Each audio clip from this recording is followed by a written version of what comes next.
Jim, our next question comes from the Cult of Cornette Facebook group sent in by Nick Leonetti.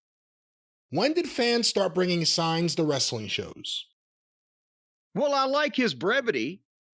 My God. I mean, at some point, I'm sure, somebody brought a sign for Go Jim Londos, right?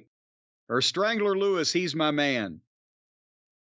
But when you think about it, I think probably the TV era, there was times when, like, you see pictures in the old magazines of the fan club would get together, like the John Paul Henning fan club, and he was such a matinee idol looking guy. There'd be, 8 or 10 women, and they'd have signs, go John, go, or whatever.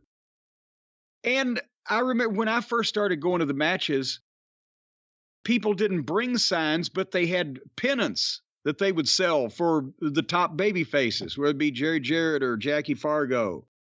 And you could wave it, and it was like, go, Jerry, go. But I'm thinking, on any kind of widespread basis, it started with the 80s again, either with the rock and wrestling connection in the WWF in the Northeast, or just honestly with the Rock and Roll Express invasion and the Memphis kind of influence that the MTV tag teams had on young people, because they had a clip the other day of one of the, I guess it was 1980, 81, 82 WWF crowds at a TV taping. And it was grandmothers and women sitting there with their purse, and women old enough to be wearing hats. And, a bunch of old drunken guys and some kids running around of the crumb snatching age. It was the same as all wrestling fans were, all ages, all sexes. And within 4 or 5 years, it was all the young people. That was the rock and wrestling thing up there. And honestly, the Fabs brought the young girls to Memphis. The Rock and Roll Express brought them to Louisiana and North Carolina. The Fantastics brought them, and the Von Erichs brought them to Dallas. And, by the mid 80s, half the crowd was girls under 25. So I think that's when signs became, and then the guys followed the girls, and signs became more of a thing. And then, we had them in the NWA, the guys in Greensboro, front row, section D. John Hitchcock.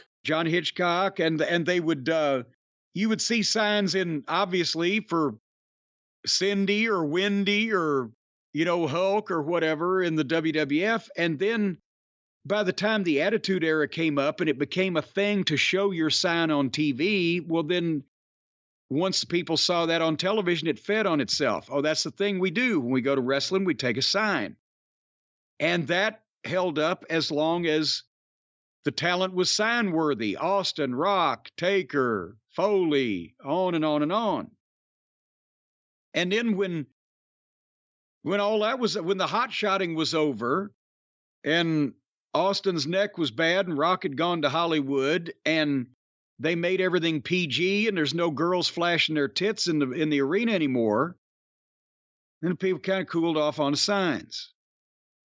In the Northeast, they really started popping up on the arena shows you would see in the early 80s. And in a lot of the cases, different than a Southern crowd, especially a female crowd, or a Texas crowd, specifically with the females, it was a mechanism at times to let other people know that someone liked to heel.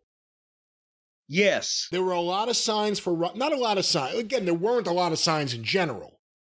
But like in 85, there were signs for Piper. I mean, there were lots of signs for Hogan. But Hogan was a pop cultural phenomenon. It was young guys would have signs for the cool heels, Piper up there, Flair down south, and the women would have signs for the, their male idols. That's right. So that's where it all came from.